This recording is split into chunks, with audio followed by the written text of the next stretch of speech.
Hello students, एक नया chapter linear equation in two variables की स्टार्टिंग कर रहा हूं। स्टार्ट करने से पहले विद इन 2 मिनट्स आपको नाइन्थ का एक बार रिवाइज करवा दो कि नाइन्थ में आपने क्या पढ़ा था और उसे आगे कंटिन्यूएशन में कैसे इसको आगे चलाना है। देखिए, नाइन्थ में आपने पढ़ा था ax plus b y plus c is equal to 0 लिखें या ax plus b y is equal to c लिखें। दोनों ही they are called linear equation in two variables.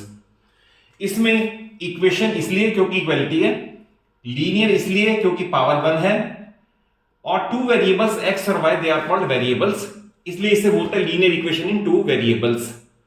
फिर आपने ये पढ़ लिया कि लीनियर इक्वेशन टू वेरिएबल्स में किसी भी इक्वेशन के इनफाइनाइट सॉल्यूशंस हैं।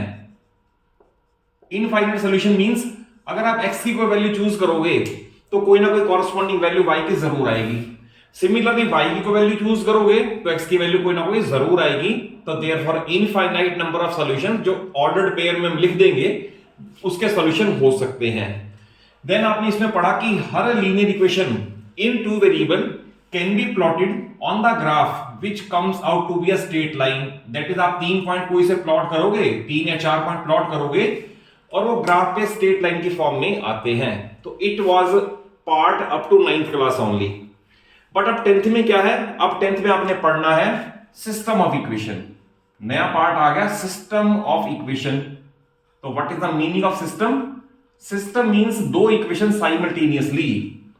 तो दो इक्वेशन साइमल्टेनियसली को आप इस तरह से कंसीडर करोगे, late us say a1x plus b1y is equal to c1 and a2x plus b2y is equal to c2।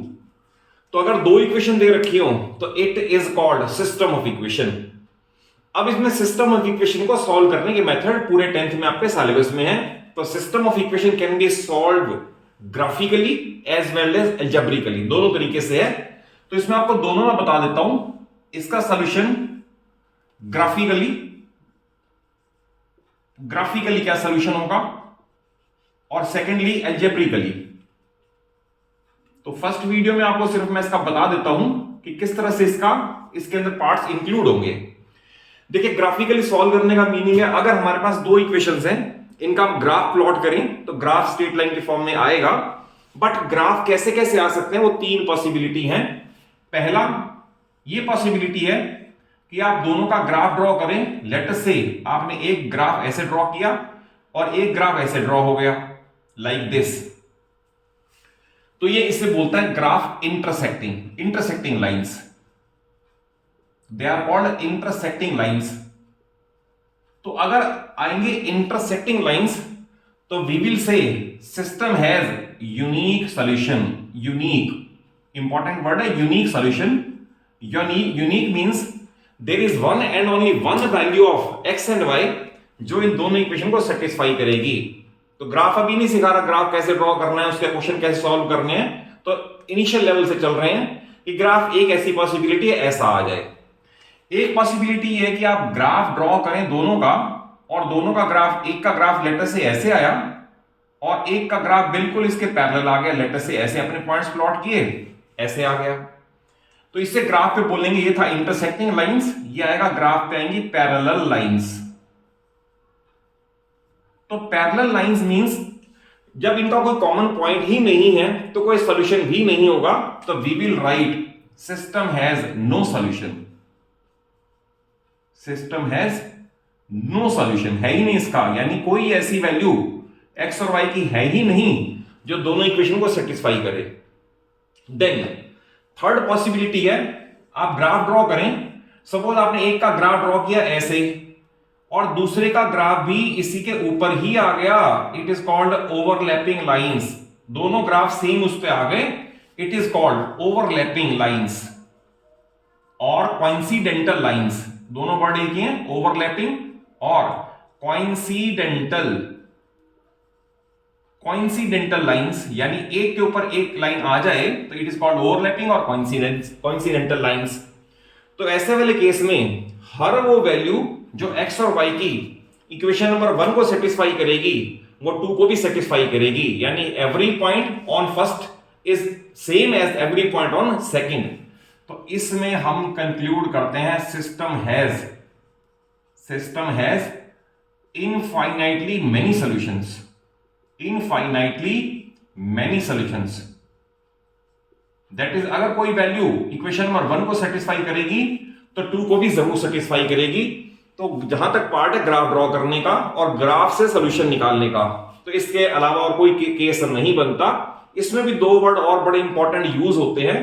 जब भी कोई सॉल्यूशन होता है तो we write the word consistent. ध्यान रखना, consistent means has solution, has solution. अब हैज सॉल्यूशन में दोनों आ गए, यूनिक भी और इनफाइनाइट भी। क्वेश्चन ये आता है कि क्या ये सिस्टम कंसिस्टेंट है या इनकंसिस्टेंट है, तो दोनों वर्ड का मीनिंग बता देता हूं। Consistent means has solution, has solution means ये भी आएगा और ये भी आएगा, इसमें तो सॉल्यूशन है ही नहीं, तो दोनों आएंगे कंसिस्टेंट में। फिर एक वर्ड आता है इनकंसिस्टेंट, इनकंसिस्टेंट, तो इनकंसिस्टेंट का मीनिंग है हैव नो सॉल्यूशन, है ही नहीं, तो इसका है नो सॉल्यूशन और उसका है हैज सॉल्यूशन। तो ये सारा हो गया अलजेब्रिक ग्राफिकल पार्ट का। सेकंड, आप इस चैप्टर में जो पढ़ोगे वो आएगा सिस्टम ऑफ इक्वेशन, आपको दे रखा होगा और सॉल्व करना होगा उसको अलजेब्रिकली। तो अलजेब्रिकली करने के 3 मेथड है। अभी for the time being first video है, इंट्रोडक्शन है, तो इसके अंदर आपको मैं तीनों के मेथड नाम बता देता हूं। सॉल्व कैसे करते हैं, चलेगा कैसे क्वेश्चन, वो सारे बाद में। फिर वर्ड प्रॉब्लम कैसे कन्वर्ट होगी, वो सारा बाद में होगा। बट इसमें अभी थर्ड मेथड जो आपको बताऊंगा वो for the timing Covid problem के बाद से डिलीटेड है, तो उसे अभी हम डिस्कस नहीं करेंगे। बट लेटर ऑन जब एनसीईआरटी कवर हो जाएगी तो एक्स्ट्रा पार्ट में वो भी कवर हो जाएगा। देखिए, इसमें पहला मेथड है बाय सब्स्टिट्यूशन मेथड। और सब्स्टिट्यूशन का मीनिंग क्या है, सब्स्टिट्यूट। तो इसका आपको मैं हिंदी में समझा दूं, शुद्ध हिंदी में। आप किसी एक इक्वेशन से एक वेरिएबल की वैल्यू निकाल लो और दूसरे में पुट कर दो। मान लो आपने पहले से x की वैल्यू निकाली तो दूसरे में पुट कर दो। मान लो आपने दूसरे से y की वैल्यू निकाली तो पहले में पुट कर दो। तो किसी इक्वेशन से किसी वेरिएबल की वैल्यू निकाल के दूसरे में पुट कर दो और इक्वेशन बन जाएगा linear equation in one variable का। एक वेरिएबल आपने हटा दिया, तो उस केस में सब्स्टिट्यूशन मेथड से दोनों की वैल्यू x और y की वैल्यू निकल आएगी। सेकेंड इसका आता है एलिमिनेशन मेथड, एलिमिनेशन मेथड। और इसका एक और नाम भी है, कई बार ओल्ड बुक्स में आपको दूसरा नाम मिलेगा, तो उसे बोलते हैं एलिमिनेशन मेथड और equating coefficient method, equating coefficient method. तो इसके अंदर भी क्या है, हम दोनों में से आइदर x और y का कोएफिशिएंट इक्वेट कर देंगे और तब इक्वेशंस को या तो ऐड या सब्ट्रैक्ट करेंगे डिपेंडिंग अपॉन कि साइन पॉजिटिव या नेगेटिव दोनों सेम है या अपोजिट है। तो उस बेस पे डिसाइड होगा, वो नेक्स्ट वीडियोस में कवर होगा। और थर्ड है cross multiplication method, cross multiplication method. ये थोड़ा लेंथी भी है और अभी for the time being deleted भी है, तो इसके बारे में अभी आपको मैं कुछ और नहीं बता रहा। बट पूरा आपका ये चैप्टर, पूरे चैप्टर की समरी ये है, इतने में ही सारा पार्ट कवर हो जाएगा। वर्ड प्रॉब्लम भी आएंगी बाद में, हार्डर केस भी आएंगे, एक्स्ट्रा क्वेश्चंस भी आएंगे। बट अभी आप इतना पार्ट समझ लो कि इस चैप्टर में क्या क्या कंटेंट इसमें आएंगे।